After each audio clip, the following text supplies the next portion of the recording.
and the principles from their families. nta mwana w'imfura watoboye amatwi keretse aba bazungu. No real man who have just pierced their ears. A boy child to pierce their ears. nta mwana w'imfura waje kuririmba imbere afite kobo yishanyitse tibibaho from their families. nta mwana w'imfura watoboye amatwi keretse tibibaho. No kandi namwe murabimuha pastor mukabyihorera. just pierced umwana w'umuhungu, boy child to pierce their ears. uzaza ahimbere nta w'imfura waje kuririmba imbere afite kobo yishanyitse tibibaho. nta muririmbyi ugomba kuririmba w'umukobwa tibibaho. kandi namwe murabimuha pastor mukabyihorera. no tiyegira umukobwa mujye mwubaha aha uzaza ahimbere muri Zayoni ntushobora.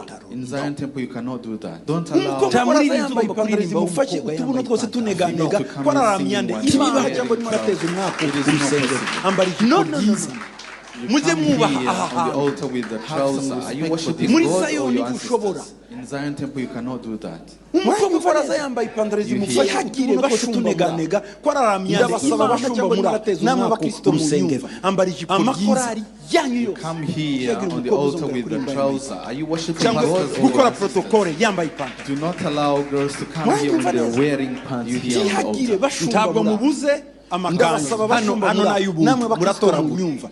You are not lacking shops to buy dresses. Second, gukora protocol yambaye do not allow girls to come here when they're wearing pants here on the altar. ntabwo mubuze amakanzu hano nayubu muratora barishiragaho umuntu wanze gucungwa abe imbata iwabo nyuma y'imyaka 20 ugomba kuza gusubizaga afite amaherena mu matwi. ariko wanze akavuga ngo ngende shaka gukomeza kuba kwa data baherena ruhindu bagatobora bagashiramo umuntu wanze bisobanura mwe mubona amaherena muyambaye ntimumenye impamvu nyuma y'imyaka 7 n'imyaka 50 basubizaga iteka zose kuki abana bacu mwe wanze akavuga ngo ngende shaka gukomeza kuba kwa data bafataga uruhindu bagatobora ugutwi bagashiramo iherena bisobanura mwe mubona amaherena muyambaye ntimumenye impamvu iherena n'ukuvuga ngo ndimbata iteka kuki abana bacu mwe mubona babimbata tamwana n'umuhungu wemerewe kuzaririmba afite amarasta ya misatsi of long-lasting slave, someone who didn't want to go back here to sing when they have dreads, a symbol of slavery. Why are we allowing those dreads to come here? It's a religion called Rastafari. Rastafari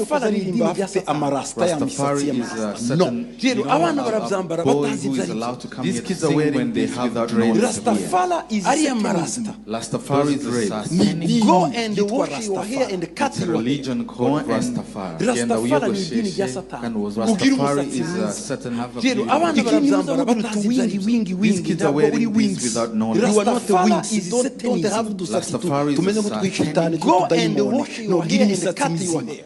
Go and have a hair that is charismatic. Have a good hair. You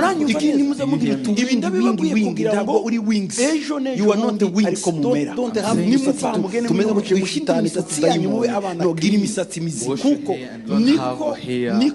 have that is charismatic. Have a good hair. Do you hear me?